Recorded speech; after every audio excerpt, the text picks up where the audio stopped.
Due to government regulations, a lot of the bike manufacturers are going to fuel injection, and according to KTM, that causes drastically reduced fuel consumption, which means it's being jetted leaner. What happens with lean jetting? You know and I know, nothing good. This is a picture of a blue crank out of a KTM, and he says his 2024 KTM XX125 went out at 20 hours from new. He rebuilt it and it went out at 8 hours after that. This is my page on the subject right here.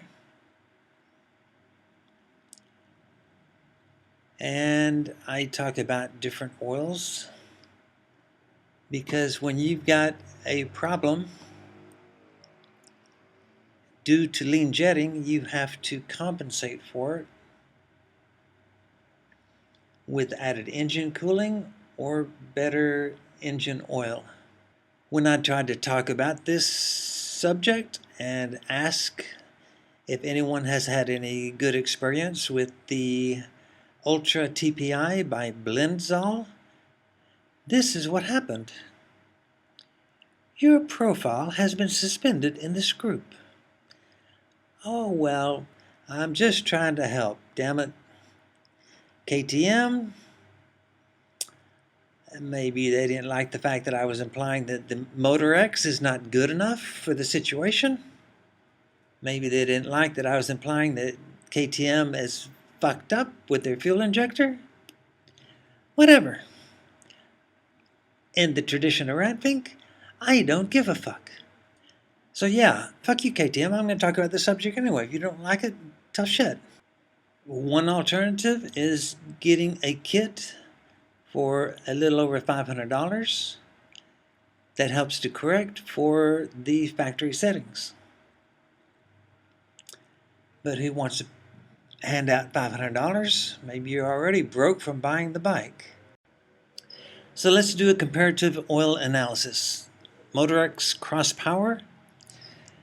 All oils in fuel and oil injection systems have to be 0.88 density or less, which greatly limits because most engine oils are made with a higher density than that because they're just made to be premixed. Okay, but in an injector, it's got to go through the little tubing, it's got to go through the little pump.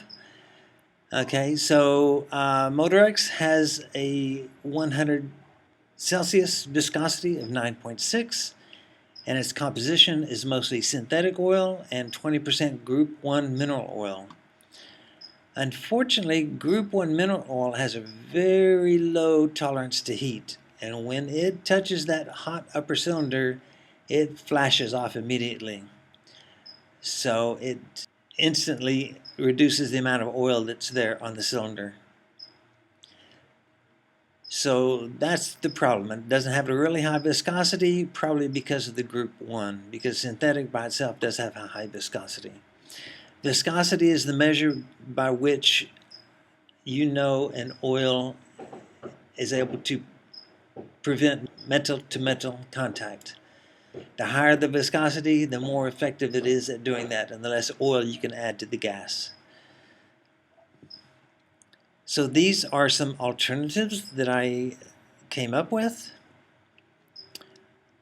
all with the right density, and let's look at the viscosity and the composition. Sicylene has a 12.5, all synthetic. Good, I ain't got any problem with that.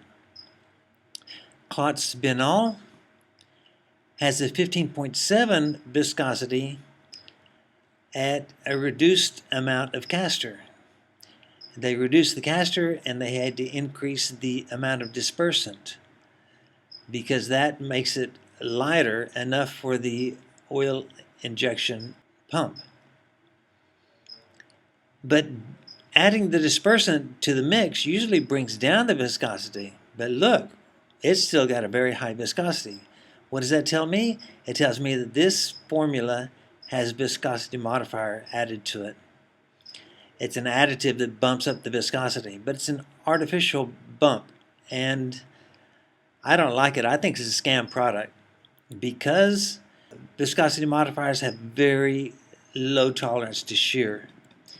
When it's right there at the rings and it's experiencing that force, it just goes to shit. It just discombobulates and basically becomes an abrasive.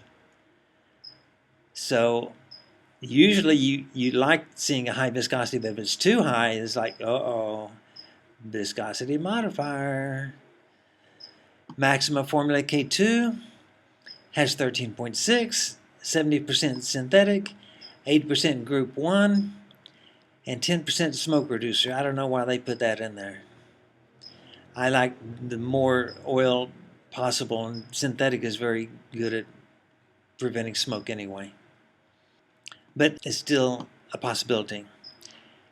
Blendzall made a product for the TPI, and it's all the way down to 70% castor. And look how low the viscosity is because of all the dispersion they had to add to it. So, I don't know, but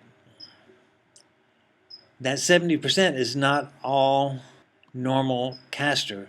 Some of that is extra refined castor. It's almost like an additive because it's so special. And I know Blendzall adds that to theirs. It would be interesting if anyone watching this video can make a comment. If they've used the Blendzall, it'd be interesting to know what other people's experience is. Just going by the data, I would pick the Silcolene. I don't know if these companies are saying you have to use the Motorex or whatever we recommend, or you come in here for service and we're going to deny you. It's easy to change the oil out before you take it into the shop. The Group 1 in that Motorex is counter to the goal of having a really heat-resistant oil in an engine that's being jetted too lean. That's all I want to say on the subject. If you have any comments, please make them. Thanks for watching.